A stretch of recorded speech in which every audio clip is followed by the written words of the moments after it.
¿Cuánto vale la salud de un país? ¿Cuánto vale cuando una sola empresa, una sola, tiene en sus manos el monopolio del cloro que potabiliza el agua que toman 3,5 millones de uruguayos? Porque aquí, señores, hay una historia que nadie quiere contar, una historia que transcurre en el kilómetro 25 de la Ruta 1, donde Uruguay productivo se transforma en el Uruguay tóxico, donde las promesas de reconversión industrial se ahogan en un mar de mercurio que lleva más de 60 años envenenando nuestra tierra. Y estamos hablando de EFICE, señoras y señores, EFICE, una empresa que no es cualquier empresa, es una dinastía química que arranca en 1895, cuando el bisabuelo de su actual dueño, Néstor Gómez Alcorta, se recibe de químico en la Facultad de Medicina, un hombre que va a perfeccionarse a Italia, que vuelve con la noble idea de potabilizar el agua uruguaya, que en 1925 logra eliminar el cólera y el tifus de nuestro territorio. Una historia hermosa, ¿verdad? Una historia que se transformó en la pesadilla química más larga de América del Sur, porque desde los años 60 esta empresa produce cloro y soda cáustica con una tecnología que el mundo civilizado abandonó hace 40 años. Celdas con cátodos de mercurio, una tecnología basada en mercurio que genera el 82% de las liberaciones de este metal pesado en todo el territorio nacional. No es una cifra menor, señores, es una catástrofe ambiental en cámara lenta que hemos normalizado con la complicidad del silencio estatal. Pero empecemos por el principio, porque esta historia tiene capítulos que parecen sacados de una novela de García Márquez, donde el realismo mágico uruguayo supera cualquier ficción latinoamericana. Mayo del 2024, una reunión en el Ministerio de Ambiente. De un lado, Ortuño, el ministro; del otro lado, Heide Fulton, embajadora de Estados Unidos, acompañada de su séquito diplomático. El aire se corta con un cuchillo cuando los norteamericanos ponen sobre la mesa la pregunta incómoda: ¿Uruguay va a cumplir con el convenio Minamata o no? Minamata, ese nombre que debería helarle la sangre a cualquier uruguayo consciente. La ciudad japonesa donde entre 1956 y 1995 murieron 900 personas y 2.265 quedaron enfermas por envenenamiento con mercurio. Hasta 1992 EFICE virtió los afluentes directamente en un humedal vecino a través de un caño por bajo de la Ruta 1, mientras que los residuos secos eran descargados sobre el terreno por exigencia oficial. Comenzó a almacenar los residuos en tardinas plásticas adentro del mismo predio industrial. El 99,9% de las importaciones de mercurio de Uruguay corresponden a EFICE. Hasta 2013 las compras se hicieron en Kirguistán, España y China, pero desde entonces lo viene adquiriendo en México. Y aquí viene lo extraordinario de esta historia criolla. Uruguay fue impulsor del convenio de Minamata, impulsor. Fuimos los segundos en ratificarlo en 2014. Nos paramos en los foros internacionales con el pecho inflado dando cátedra de responsabilidad ambiental, mientras en el kilómetro 25 de la Ruta 1 seguíamos operando el Chernobyl uruguayo, como bien lo bautizó el diputado colorado Germán Cardoso en aquella memorable interpelación de mayo de 2019. Pero volvamos a esta reunión de mayo de 2024, porque aquí está el nudo de esta tragedia nacional. Los estadounidenses no vinieron a hacer turismo diplomático, vinieron porque Alliance, una empresa norteamericana que ya invirtió $10 millones en Uruguay para producir cloro con tecnología limpia, tecnología de membrana, sin una gota de mercurio, le fue a avisar a la embajada, y con razón,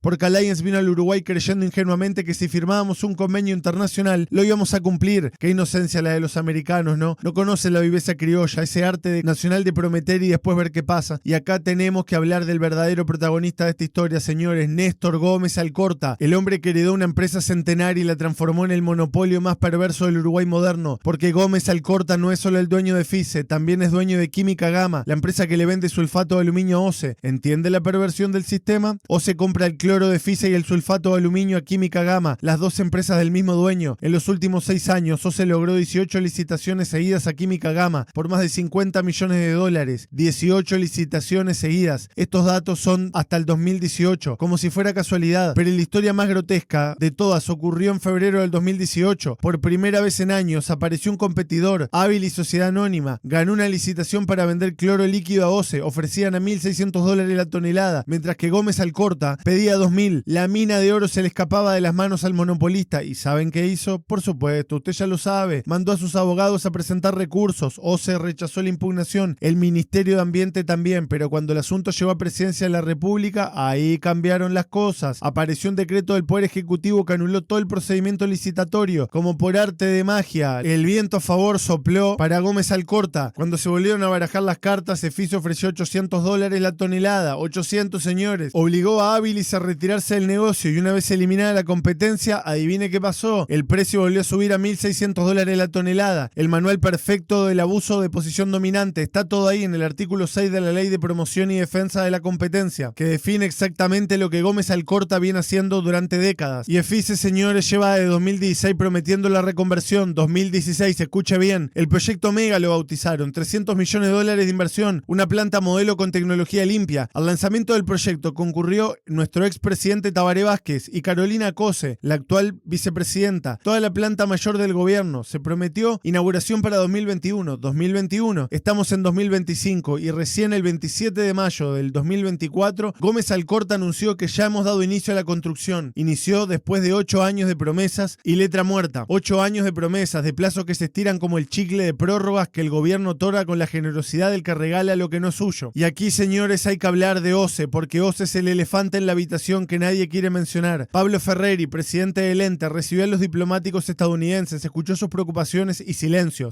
absoluto. Porque OCE, señores, es el principal comprador de cloro de FISE y el principal comprador de sulfato de aluminio de Química Gama. Este es el tango de lo perverso de los monopolios cruzados. Nadie quiere ser el que pare la música. Total, el mercurio no se ve, no se huele, se acumula silenciosamente en el ambiente mientras nosotros miramos para otro lado. El señor Gómez Alcorta, señores, es vocal de la Asociación de Industrias Químicas del Uruguay. El mismo que contamina representa al sector químico nacional. El mismo que abusa de su posición dominante es quien supuestamente vela por la competencia leal. El mismo que lleva 8 años prometiendo reconversión es quien tiene voz y voto en las políticas industriales de este país. Es como poner al zorro a cuidar el gallinero y después preguntarse por qué me faltan gallinas. Este empresario que tuvo que vender su casa y su campo para pagar deudas de UTE, según sus propias declaraciones en radio, es quien tiene en sus manos la salud ambiental de todo el Uruguay. El mismo que emplea 140 personas y usa ese número como chantaje emocional cada vez que aparecen críticas. Y mientras tanto, UPM y Montes del Plata importan soda cáustica porque no confían en la producción nacional, porque saben lo que nosotros fingimos no saber, que FISE produce con tecnología del siglo pasado, con mercurio, con contaminación, pero OCE, que es del Estado, que supuestamente nos representa, sigue comprándole a quien nos envenena. Y el decreto 15 del 2019, señores, ese que el gobierno vendió como un gran avance ambiental, es una cortina de humo, una farsa, una operación de maquillaje que prohíbe las lamparitas con mercurio mientras que permite que la fábrica, que genera el 82% de las emisiones, siga operando como si nada, una tomada de pelo institucionalizada. Y saben que me indigna profundamente que tuvieron que venir los americanos a decirnos que estamos incumpliendo, que tuvimos que esperar a una empresa extranjera amenazara con no invertir $5 millones adicionales para que alguien se preocupara, porque acá no se trata de soberanía nacional, se trata de vergüenza nacional, de la vergüenza de ser un país que firma convenios que no piensa cumplir, que permite que una sola persona tenga secuestrada la salud ambiental de toda una nación. El 1 de enero de 2026 vence el plazo del convenio de Minamata, queda poco más de 3 meses, 3 meses para que el Uruguay decida si va a honrar su palabra internacional o si va a quedar como el hazme reír del mundo ambientalista. Porque no nos engañemos, señores, esto no es un problema de FISE, esto es un problema de un sistema político que permite que el interés de una persona esté por encima del interés de toda una nación. La historia va a juzgar al gobierno de turno que conoce esta situación por completo, con COSE a la cabeza, y no va a ser benevolente con los que permitieron que el mercurio siguiera envenenando nuestra tierra, mientras había alternativas viables y probadas, porque Allianz ya demostró que se puede producir cloro sin mercurio en Uruguay, porque cada día que pasa con Gómez Alcorta prometiendo lo que nunca cumple es un día más de mercurio en nuestro suelo, en nuestra agua, en nuestros cuerpos. Y observen si el gobierno de Orsi y COSE van a tener el coraje de hacer cumplir la ley o si van a otorgar otra prórroga más en enero. Observen si los legisladores van a alzar la voz o si van a seguir mirando para otro lado. Observen si OCE va a seguir comprando o si va a exigir producción limpia. Observen si alguien va a tener la valentía de romper este monopolio perverso que nos tiene de rehenes hace más de un siglo. Porque al final del día, señores, la pregunta no es si podemos vivir sin mercurio. La pregunta es cuánto tiempo nos vamos a permitir que Néstor Gómez Alcorta y su imperio químico decidan por nosotros. Cuánto tiempo nos vamos a decir que los monopolios son normales en una democracia. Y esa, señores y señores, es la pregunta que cada uruguayo debería hacerse mirándose al espejo. Porque el silencio en este caso no es complicidad, es suicidio colectivo en cámara lenta, es permitir que una dinastía centenaria siga escribiendo con mercurio el capítulo más negro del siglo XXI. El mercurio no espera, el tiempo no perdona, y la historia, créanme, la historia ya está escribiendo este capítulo. Un capítulo que todavía, inexplicablemente, vergonzosamente, no hemos tenido el coraje de cerrar.